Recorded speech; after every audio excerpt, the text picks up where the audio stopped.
June 7, 1971. Frank Lucas got into the back seat of his car, said good morning to his driver of 7 years, and drove 4 blocks in silence. Then he said one name, Thomas Greer. His driver's hands tightened on the wheel. That single motion confirmed what Frank Lucas had already known for 11 months. His driver was an FBI informant. But here's what the FBI didn't know. For 11 of those 14 months, Frank Lucas had been deciding exactly what his own informant was allowed to see. This is the story of the most sophisticated counterintelligence operation ever run from the back seat of a car. What if everything the electric vehicle industry built over the last 20 years was already obsolete? Not tomorrow. Not in 10 years. Right now?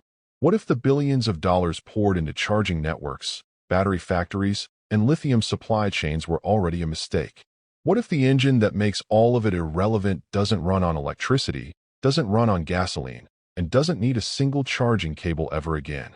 And what if Elon Musk, the man who built the electric vehicle empire from the ground up, already knows about it? Because here is what nobody in the mainstream media is talking about.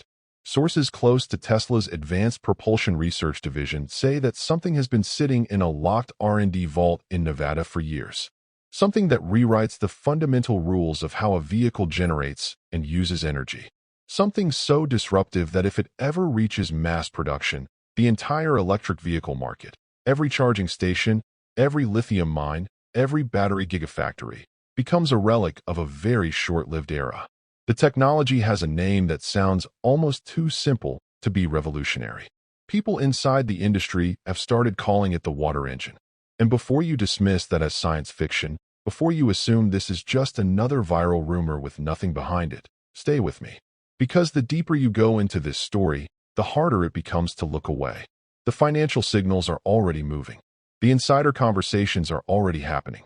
And Elon Musk's silence on this topic is louder than anything he has ever said out loud. We are going to break this down completely today. What the technology actually is. Why Tesla has been sitting on it.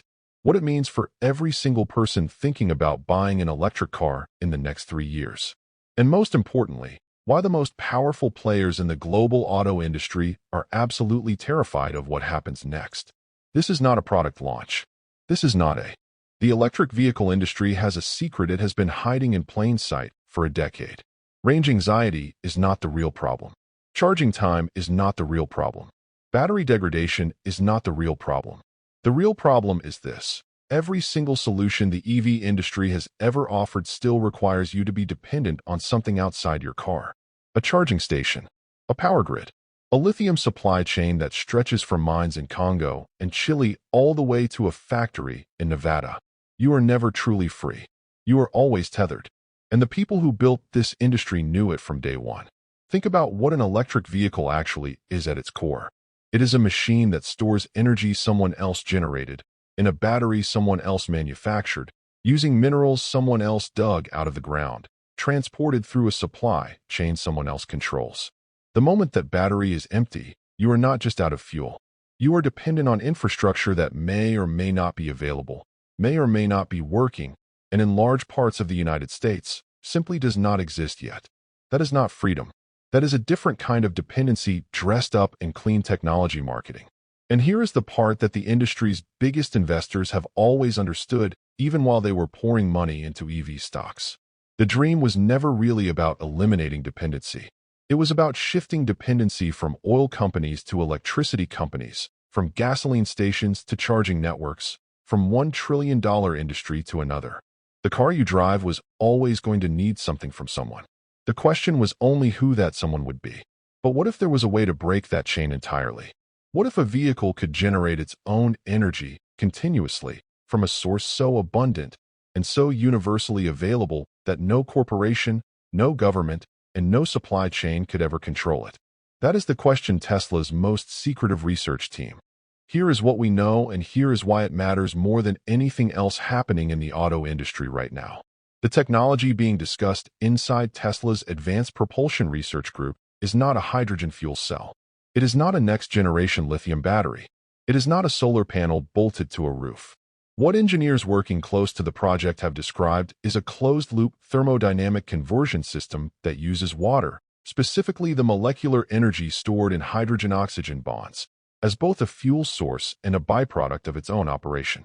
In simple terms, the system extracts usable energy from the process of water undergoing controlled molecular state changes under specific temperature and pressure conditions. The exhaust of the process is not carbon dioxide. It is not nitrogen oxide. It is not soot or particulate matter. The exhaust is water vapor.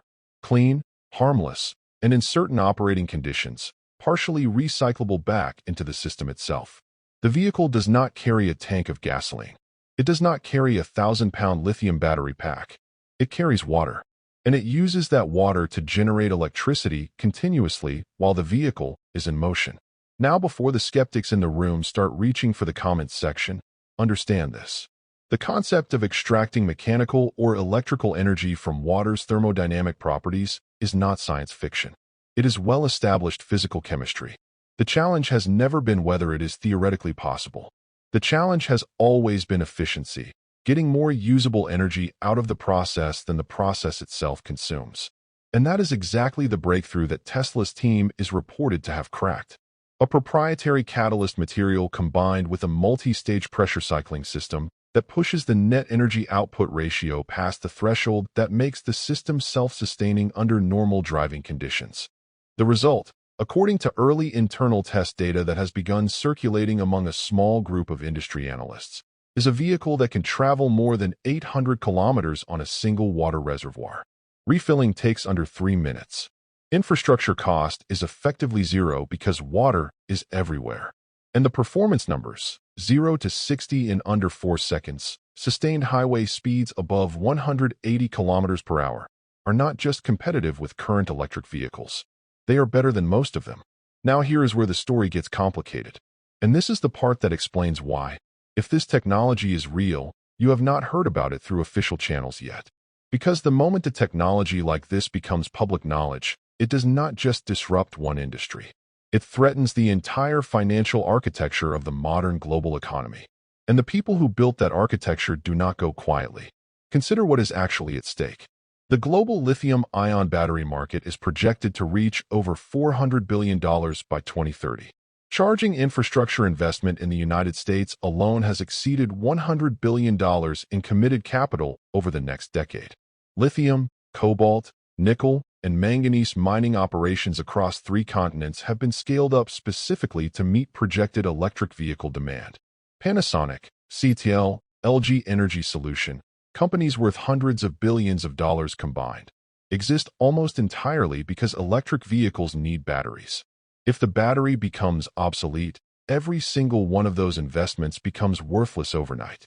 And then there is the oil industry's angle, which is perhaps the most counterintuitive part of this entire story. You might assume that oil companies would celebrate a technology that kills electric vehicles. But think more carefully. A water-based propulsion system does not bring drivers back to the gas station. It eliminates the gas station entirely, just like it eliminates the charging station. The oil industry loses. The electricity industry loses. The battery industry loses. Everyone in the current energy dependency chain loses simultaneously. That is why multiple sources suggest that when early details of this project began circulating outside Tesla's internal network, the response from certain industry and political quarters was not curiosity. It was suppression. Patent filings connected to the underlying catalyst technology were reportedly challenged on procedural grounds before they could be fully published. Engineers who left Tesla during the 2024 layoffs and attempted to discuss their work in the adjacent research area found themselves facing non-disclosure enforcement at an unusually aggressive level. And Elon Musk, who tweets about everything from cryptocurrency to geopolitics to what he had for breakfast, has said absolutely nothing about advanced propulsion research in over 18 months. That silence is a data point. And in the context of everything else happening around this story, it is a very loud one. Let's talk about what the competition is actually doing right now, because this context is critical to understanding why Tesla's reported timing on this technology is not accidental. It is strategic. BYD has surpassed Tesla in total global electric vehicle sales. That is a fact. Their vertical integration, making their own batteries, their own chips, controlling their own supply chain, gives them a cost advantage in the mid-range market that Tesla has genuinely struggled to match on price alone. Frank Lucas never raised his voice, never made a threat. He simply ended an 11-month operation with a 4-block car ride and told his driver to find something better to do.